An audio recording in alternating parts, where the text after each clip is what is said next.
Dulu beta bangun pagi, langsung cek chat sampai berkali-kali. Kalau ale lama balas, bisa-bisa beta bad mood seharian. Sekarang beda cerita, beta sibuk deng dunia sendiri. Kopi susu, lagu baru, deng teman-teman yang selalu lucu.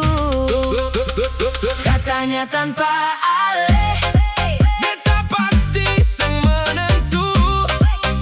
ternyata malah lucu. Beta pun hidup makin seru. Untung bukan ale yang bertamang beta sekarang. Untung bukan ale yang bikin beta senyum non-stop. Dulu beta kira dunia berhenti kalau katong selesai. Ternyata setelah aleti, beta jadi lebih bahagia. Lihat ale story lewat saja, seng ada lagi rasa yang ganggu. Malah beta bilang dalam hati, Syukur semua su abis. beta bukan yang